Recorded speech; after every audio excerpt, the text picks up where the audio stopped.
had the opportunity to sit down with Peter Thiel today, and Mr. Thiel is probably most famous for the role that he played in establishing PayPal, but he's been a canny investor for a very long period of time. And we didn't actually talk much about practicalities on the business side. We mostly talked about the nature of cultural transformation, because his thought tends in that direction. He's a philosophically inclined person. And our discussion really walks through one of Peter's fundamental propositions is that progress in the material world and not the digital world, let's say, has slowed substantively since maybe the 1960s, and that there are deep reasons for that. Some of it is apocalyptic fear of the scientific endeavor. Some of it is this hippie-like desire to look inside. Some of it is escape into a world of abstraction. And so he outlined his theory of social transformation, which is also deeply influenced by a skepticism about what low-level mimetic, envy-predicated status games, which I think is a very wise target of skepticism. We walked through his thoughts on social and technological transformation over a couple of 100 years, concentrating more on the last 60, and also began to flesh out a metaphysics that might ameliorate some of that nihilistic pathology and malaise. And that enabled us to at least begin a discussion about what metaphysical presuppositions are necessary for a society and a psyche to remain, well, not only healthy, but non-totalitarian and catastrophic. So join us for that. So the last time we spoke was by distance at ARC, and you said a number of things there that were provocative, and one in particular that I wanted to follow up on. It surprised me, although I think I understand why you said it. You're dubious about the rate of progress, so to speak, that we're making now.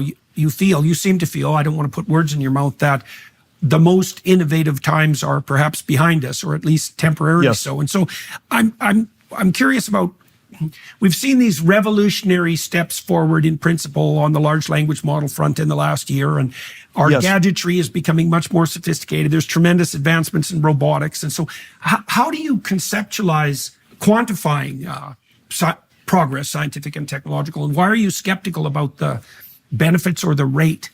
Well, yeah, the variations of this that I've talked about for close to 2 decades at this point, and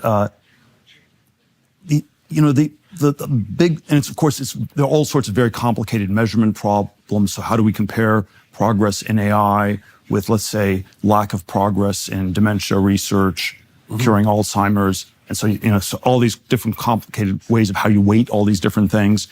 But there was a sense that the Western world was in this fast era of scientific, technological progress where it was advancing on many, many different fronts. And, in some ways, it started picking up in the Renaissance, early Enlightenment, 17th, 18th centuries, and then probably in important ways accelerated in the 19th, first half of the 20th.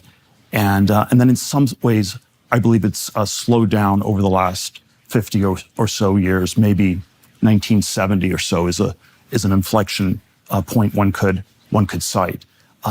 It doesn't mean it's stopped altogether. One way I've often summarized it is that we've continued to have progress in the world of bits. Computers, software, internet, mobile internet, maybe crypto, now AI. But there's been much less progress in the world of atoms.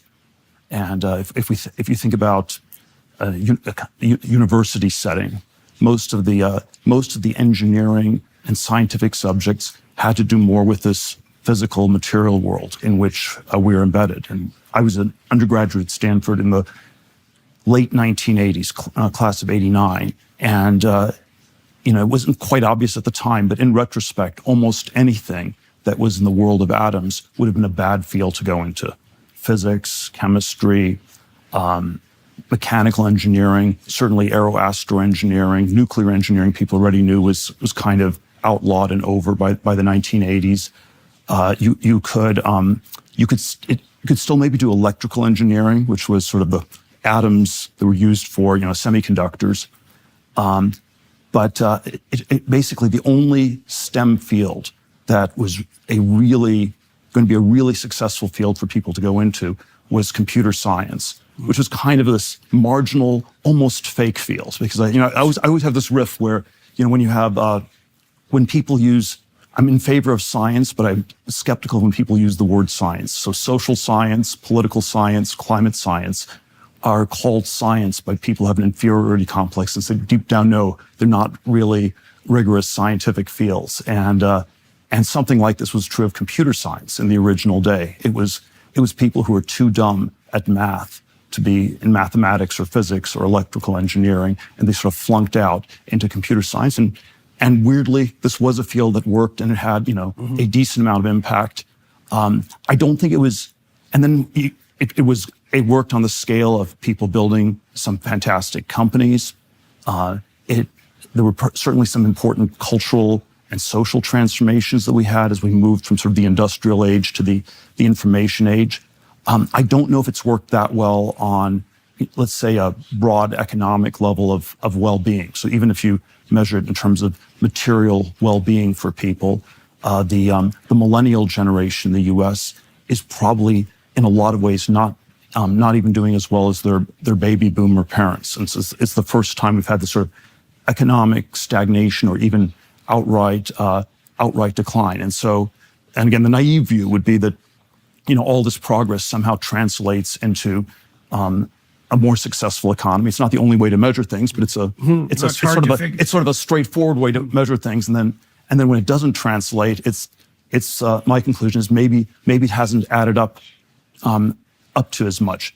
One of the reasons it's very hard, by the way, to have this debate and even figure out what's going on is because one of the features of late modernity, unlike early modernity, is hyper-specialization. And we have ever narrower group of experts who are experts in their field. And so the cancer specialists tell us they will cure cancer in 5 years. They've been telling us that for the last 50. And then the string theorists tell us they're the smartest people in the world. And it's very hard to evaluate these fields on their own terms, which is it's like Adam Smith had this concept of the pin factory, where you had 100 different people working in a pin factory. And you can think of late modernity as the pin factory on steroids. We're so hyper-specialized, it's extremely hard to have a picture of the whole. And so this question of, is there really progress? Is there not? It's kind of a hard one to get at. But I think if you measure it in economic terms, there's a slowed sense. If you measure it in this sort of intuitive thing where, okay, we'll just look at a bunch of different fields like cancer, supersonic aviation, just all these different ways. You used to move faster. You moved faster every decade from, 1500 on. It was faster sailing boats, then faster railroads, faster cars, faster planes. We've stopped moving faster physically the last 50 years. So, that's one dimension. And so there's sort of a common sense way that we have stagnation. There's an economic way to measure it. And then there's probably always a political intuition I have on this too, which is that perhaps if you have ideas that are taboo, that you're not allowed to discuss, my shortcut is to suspect they're simply correct. And so the example I always give is Professor Bob Laughlin, who's a Stanford physics professor. I think around 1998, he gets a Nobel Prize in physics. And he suffers from the extreme delusion that now that he has a Nobel Prize, he finally has academic freedom and can talk about whatever he would like to talk about. And there are all sorts of areas that are very taboo in the sciences. So question Darwinism or question stem cell research or question, climate change. These are very dangerous areas. But he picked one of those even more dangerous than any of those three. He believed that most of the scientists, so-called scientists, were basically stealing money from the government, engaging in borderline fraudulent science, or it was incrementalist, not worth much. His area of his area of focus was high temperature superconductivity. He told me at one point there were maybe 50,000 papers written in that area, and maybe 25 out of 50,000 had actually advanced the science at all. And I don't even need to tell you how And then, he started by, it was not just the abstract replication crisis. He started by talking about naming people. And this person has stolen money and this person is a fraud. And I don't even need to tell you how that movie ended. He promptly got defunded. His students couldn't get PhDs anymore. And then my hermeneutic of suspicion is if you have an idea like stagnation in science, which immediately gets you deplatformed, that's an idea we should take very seriously. So that's a political intuition I have on this. So I have a few of these different ideas that we've been a lot more stuck. It doesn't mean that there's been zero progress. It doesn't mean that the progress we've had has been uniformly good. It doesn't mean that people's fears about the limited progress we have are unjustified either. Maybe all these things are actually part of the explanation for why the stagnation has happened. Now there's a much harder question. And then there's sort of our cultural transformations that one can describe that at least coincided with this and were correlated. How causal they were is always hard to say. But if we sort of think of, the Apollo space program as this last great, technological scientific project, there's some sense where July of 1969, where we landed on the moon, and Woodstock started 3 weeks later. And, with benefit of hindsight, in some sense, that's when progress stopped, scientific, technological progress stopped, and the hippies took over the country. And you can describe it in many ways, but in some ways you can describe it as a shift from outer space, from exploring the world outside of us to inner space. And there were sort of all these different transformations. There was a and I would describe, yoga, meditation. I would describe, psychedelic drugs. I would describe, incels playing video games in basements. There was all this incredible, maybe continued atomization, the navel gazing, of identity politics in a way. You could say that, people often lump Marxism and cultural Marxism together.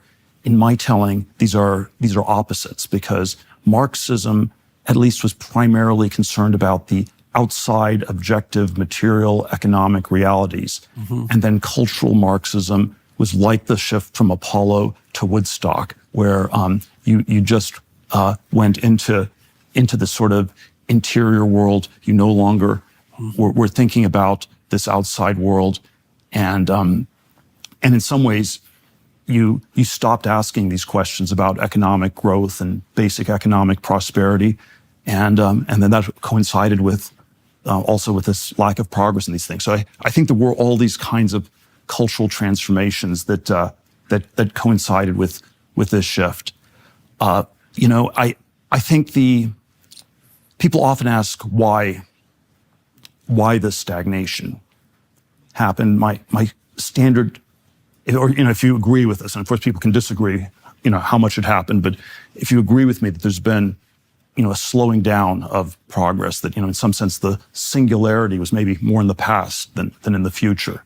And that you always have these questions, why did it happen? And my cop-out answer is always that why questions are overdetermined. And it could be sort of our society became risk averse or too feminized, or you could say that there was too much regulation and bureaucracy, which is sort of a libertarian intuition I have.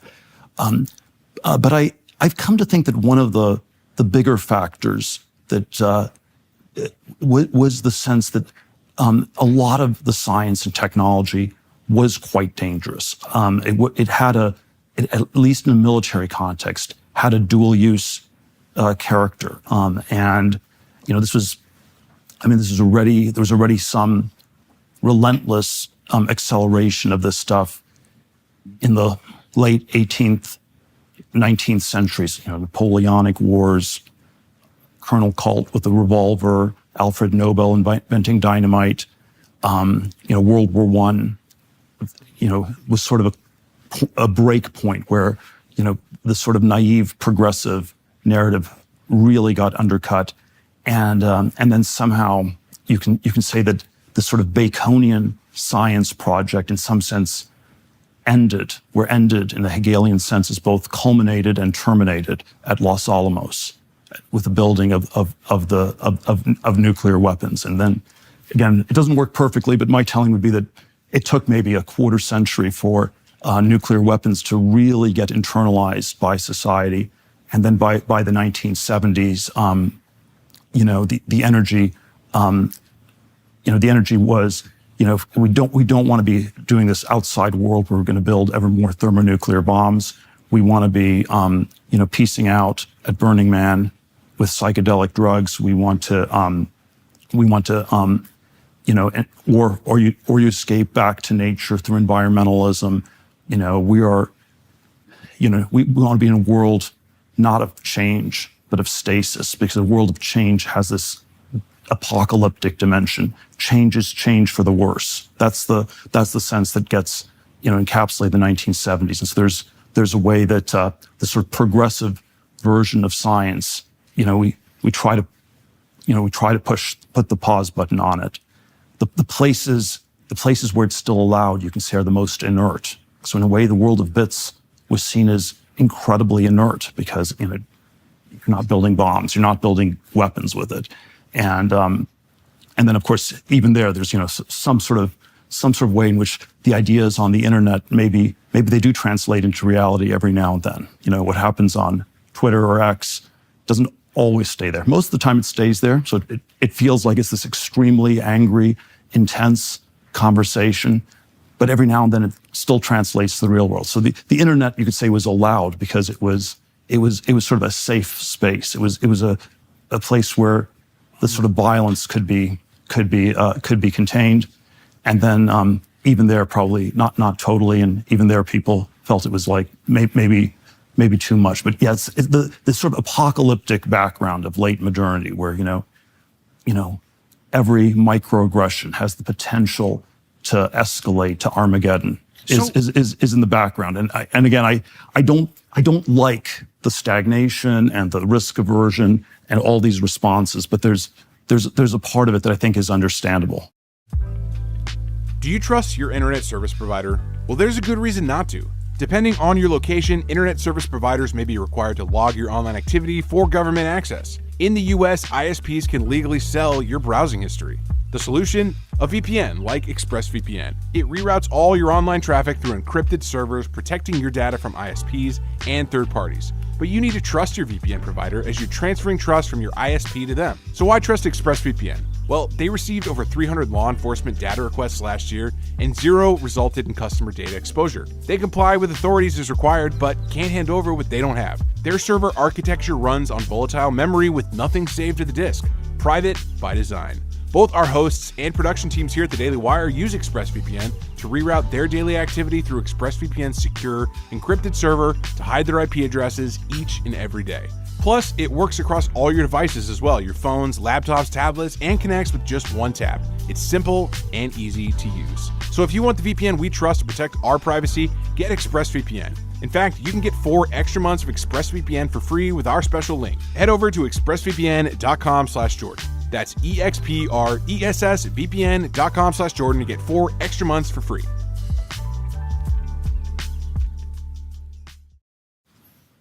So it sounds to me, now that you've clarified that, it sounds to me, and correct me if I'm wrong, that what you're grappling with is more of an attempt to account for where we are now and how it's different from, let's say, the post-war period, or maybe even the Enlightenment to the post-war period.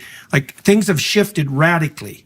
And it sounds to me like what you're outlining is it's an attempt to characterize the nature of that shift, perhaps even more than an attempt to deny the idea that there's any progress. You said yourself when you were laying out your argument that it's very difficult to measure progress, but it's also undeniable that many, many things have shifted, and we're not where we were, let's say, 10 years ago probably, and certainly not 30 years ago. Well, I would say we are broadly progressing more slowly than we were 100 years ago. Okay. We are still progressing in some dimensions. They may be still too fast and too scary for people, but the big thing that has shifted vis-a-vis, let's say, the world of 1913, pre-World War I, is that we feel like we are in an apocalyptic age. That there is there is a dimension of science and technology that has a dark dimension, and it's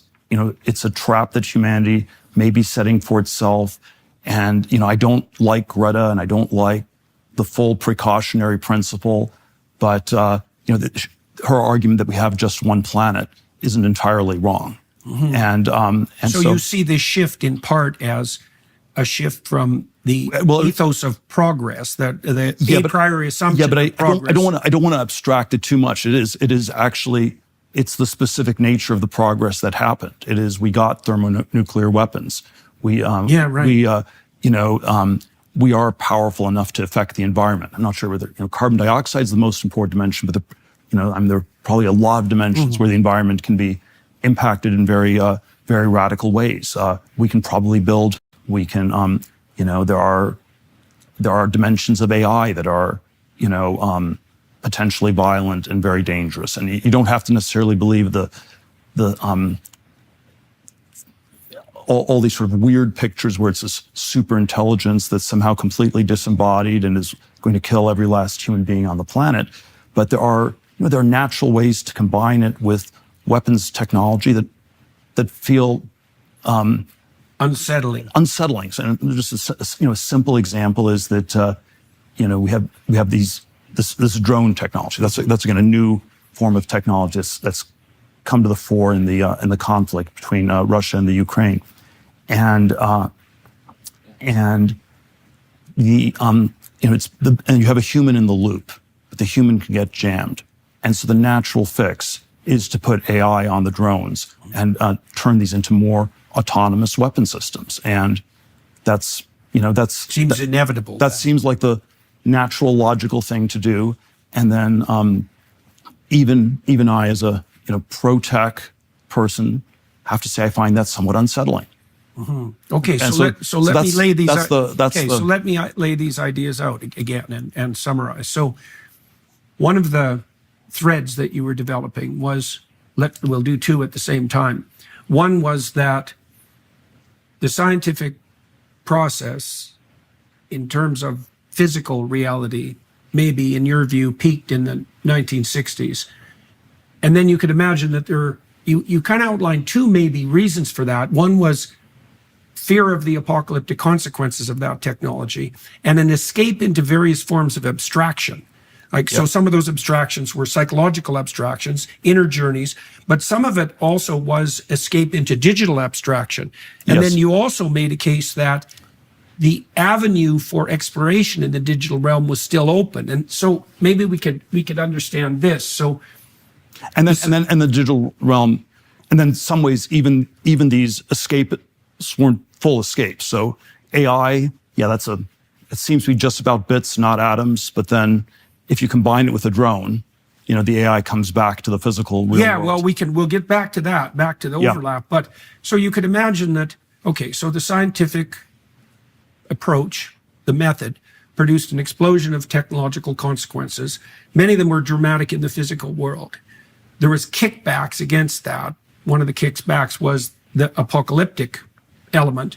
The other was the turn away from spirituality, you might say. But then there was also the counterposition that always develops in any revolution, is that things get tangled up in red tape in weird ways.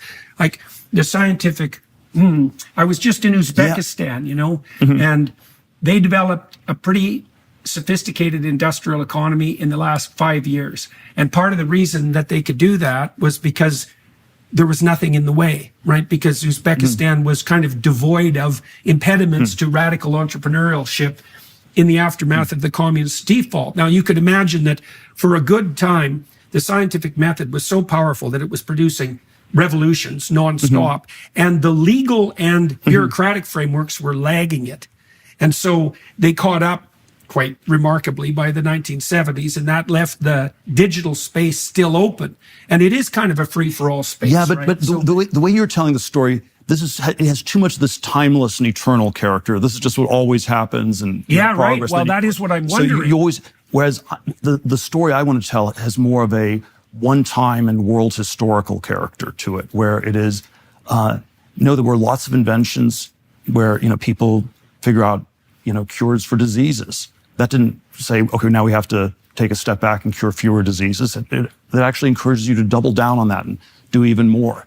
Or, we have all these machines that replace humans in factories. And yeah, there's some downsides to it, and there are labor problems with the Industrial Revolution, and there's a lot of pollution, but on the whole, the good way outweighs the bad. And there was no big regulatory counter movement in Victorian Britain. Let me make a counter example. But then we get to something like thermonuclear weapons, and that specifically has a very different character. It has a really different character.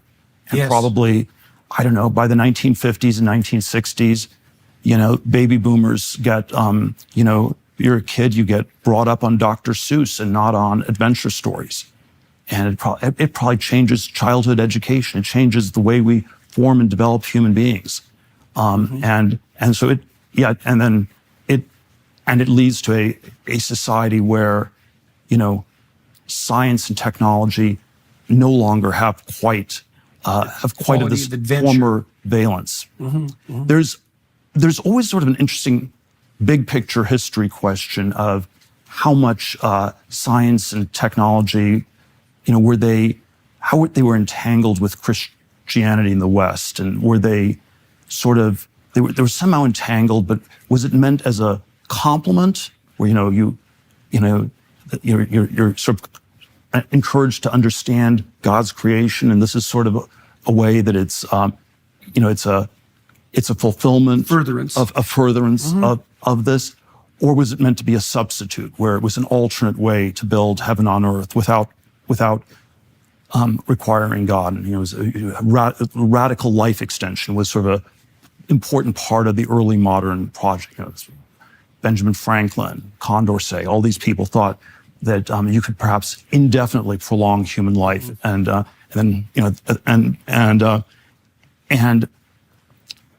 so I think early modernity, it wasn't the only thing. There were a lot of complicated things going on, but a lot of it had sort of an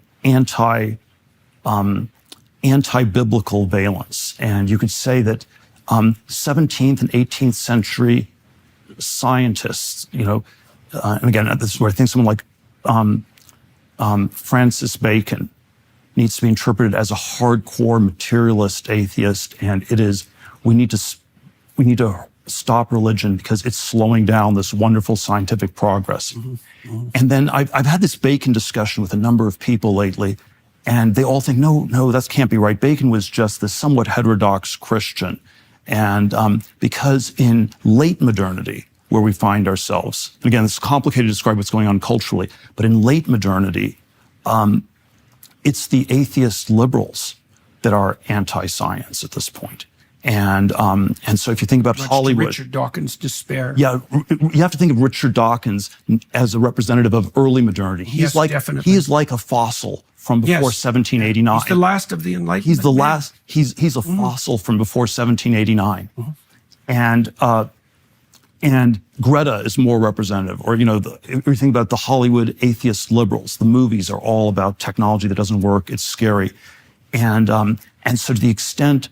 The way the anti-Christian argument gets made in late modernity is that it's God's fault, but this time it's God's fault for putting us on this whole dangerous project in the first place. And it's like the lines in Genesis: "You shall have dominion over the earth." So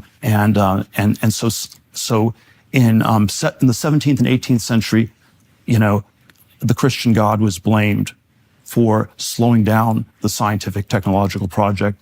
In the 20th and 21st century, the Christian God gets blamed for speeding it up, speeding up, keeping it going. So it's that the invariant is the Christian God always gets blamed. But the fact that it's the exact opposite tells us something very interesting about how how this is What how does this it tell transformed. us? Now that's interesting, Well, because you're making the point that two opposite arguments are making that are both directed towards furthering Nietzsche's death of God, let's say. So then that begs the question: what's the actual motivation? The only point I'll make is that we're again in a very different place with science and technology than we were in the 17th, 18th century. 17th, 18th century, I don't think people would have said, yeah, we're going to make all this progress, and then there's going to be a lot of pushback, and it'll get regulated. I know the thought was we'll make a lot of progress, and it'll be so good that it will actually then accelerate, and it'll smash religion even more, and then we can go even faster, and it'll go even better, and it's going to have this sort of unraveling, accelerating effect. And then in the 20th, 21st century, we make the opposite argument as there are some things in this project that have gone somewhat haywire. Okay, so let's pick up on the religious thread for a moment. I mean, I've been trying to understand the relationship between Christian Europe, let's say, and the dawn of the scientific age for a long time. And so let me outline something for you, and then I'll turn back to exactly what you said. So it seems to me, I mean, much of the early science was done in the monasteries that turned into universities. And so there's certainly a trail from Christianity through the monasteries to the universities. And so you can think about that as concrete evidence of the underpinning of much of the scientific revolution in terms of at least the offshoots of Christianity. But I think there's something deeper there. And so I've tried to make this case with Dawkins, for example, not least after he called himself a cultural Christian. So it seems to me that for science to get going as a motivational project, there are some assumptions you have to make that aren't scientific. So there are axioms before the game gets going. And I think they're faith-based axioms. One is that the cosmos is intelligible, that it's intelligible to the human mind, and that diligent investigation of that intelligibility produces an increment in knowledge, both conceptual and practical, and that increment in knowledge is good. But then there's maybe a deeper presumption, which is that increment in knowledge can be good if the point of the knowledge pursuit remains encapsulated in something like the underlying Christian ethos. And then I would say that fractures in a way, perhaps Bacon's a turning point, where the reliance of the scientific endeavor on these metaphysical presuppositions is questioned. Or like when I presented Dawkins with that argument, he just waved his hands over it. He said he doesn't have any metaphysical assumptions underlying his brand of science. And I think that is what the more radical Enlightenment French Revolution types thought, is that no, we've escaped from the underlying religious ethos. Okay, the problem with that is, it seems to me, and I think this might have to do with this apocalyptic kickback, is that once you unmoor yourself from the underlying ethos, which is even the ethos that defines what constitutes knowledge and progress itself, then the Luciferian element of the scientific endeavor can begin to loom extremely large. Well, again, let's start with the early modern history, and I'm always a sort of hardcore Girardian, this great thinker, intellectual, sort of in some ways Christian polymath that I studied under Stanford in the late 80s, 90s, and influenced me tremendously. And these things are, again, very complicated intellectual history questions, but certainly one intuition that's odd about your telling would be that you would say that we had sort of a law-centered monotheistic tradition, also in Islam, also in Judaism, and if we say there was something about Christianity that where this really came, and it was not in the Islamic world that you got the scientific revolution, for example. It suggests that maybe it wasn't just the metaphysics, not just the theological metaphysics that drove it, but something like the Christian anthropology. Girard was fond of always saying that people focus too much in the Bible on what it tells us about God, there must also be something it tells us about man. About man. Yeah, okay. And certainly the Girardian intuition is that one of the things is always that there's this really big problem of violence and scapegoating, and that in some ways, some sense Judaism and then Christianity, it's the same story. It's the same story of sacrifice, but it's told not from the point of view of the violent community. It's told from the point of view of the innocent victim. And there's a certain way where it sets in process this gradual, this dynamic revelation that leads to this sort of gradual unraveling. And as you stop believing in scapegoats, you're forced to come up with other explanations, and that includes science. So, for example, you can ask, why did the witchcraft trials come to an end?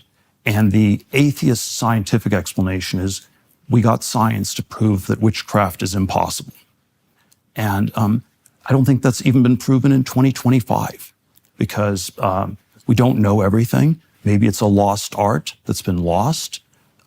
Maybe you can go to a bookstore in Berkeley, buy a book on how to be a witch. Placebo effect and magic. And so but then the Girardian alternate story of why the witchcraft trials ended were that at some point people realized that this sort of collective scapegoating in some ways was like a version of the death of Christ. The witches were not absolutely innocent like Christ, but they were relatively innocent. It was a community that went crazy. And then and then once you know that the witches are innocent or are relatively innocent, then you steel yourself and force yourself to find natural explanations. If you don't think that it was, the Jews that poisoned the wells in the Middle Ages, eventually, or some devils, or eventually, this was during the Salem witch trials. There were these, you had these competing sermons on Sundays, and the initial ones were sort of these women had made a pact with the devil, but then the way it got reconstructed, because it was right afterwards that the witchcraft trials ended, and people sort of realized pretty fast they'd kind of collectively lost their minds. And the alternate one was, the devil had entered the whole community and had possessed all of Salem. And those were the sermons you gave in the aftermath of the witchcraft trials. And then in that sort of a context, maybe science was also a way to find, you can steel yourself to find natural explanations. When you're in an archaic, thing, scapegoating is always an explanation. It's this person did this, that person did this, it's that person's fault.